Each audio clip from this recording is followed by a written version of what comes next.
Seth Rogen, 43, opened up on Jimmy Kimmel Live about a lost audition tape from his early career that he believes would end my career very fast if it surfaced. The audition was for Gigli, 2003, the notorious Ben Affleck Jennifer Lopez flop. Rogen revealed he auditioned for the role of Brian, a boy with a cognitive disability, a performance he now views as completely tone-deaf and insensitive by today's standards. Recounting the moment, Rogen explained that he was a young actor desperate for a break.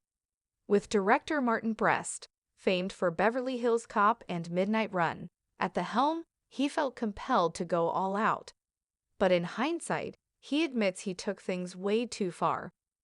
"I want to leave an impression," he told Kimmel, adding it was so bad I dare not even portray what I did in this audition.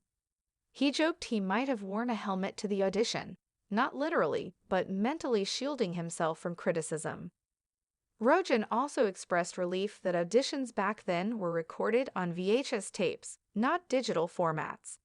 "Thank God it was mostly physical VHS tapes, because the things I auditioned for would end my career very, very fast," he said.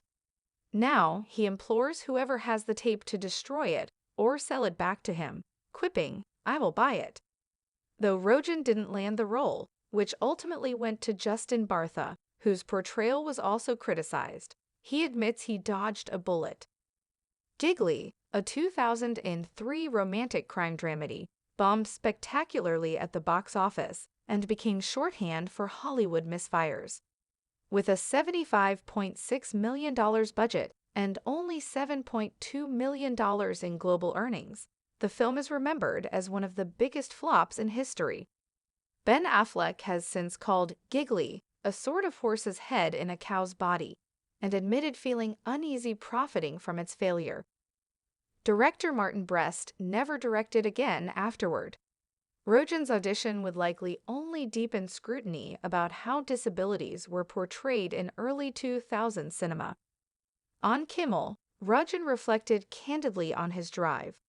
"I was an aspiring young actor. I saw myself at the Oscars." But he says he crossed a line with a performance that in retrospect would not stand up today. Rogen's self-deprecating humor didn't mask genuine apprehension. He warned that if the tape leaked, it could spell disaster. "This would be the last interview you ever saw me do, other than my apology tour." In contrast, Rogen rose to fame through writing and starring in Judd Apatow-produced comedies like Freaks and Geeks, Superbad, Knocked Up, and Pineapple Express. His career has been built on self-awareness and comedic honesty. His current hit, The Studio on Apple TV+, is earning rave reviews for its satire of Hollywood's studio system. Media critics believe Rogen's transparency sends a timely message. Actors evolve, and so do cultural standards. His willingness to publicly own his flawed past contrasts sharply with the poorly conceived audition in question. Industry experts note this moment may influence how actors reflect on early work. Many agree that Rogen, now established as a sensitive and socially aware figure, has turned a potentially career-damaging moment into a teaching moment about changing norms and accountability. Rogen's VHS plea also underscores a wider issue: digital permanence. Today, every audition is recorded and can slip into public view. He remarked, "Thank God it was VHS," emphasizing how different the environment was, and what might happen if those tapes fall into the wrong hands now.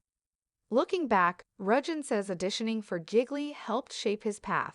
Having risked missteps, he turned to writing and creating roles, carving a creative empire with his production company, Point Grey Pictures, and producing Netflix's The Boys and Hulu's Future Man.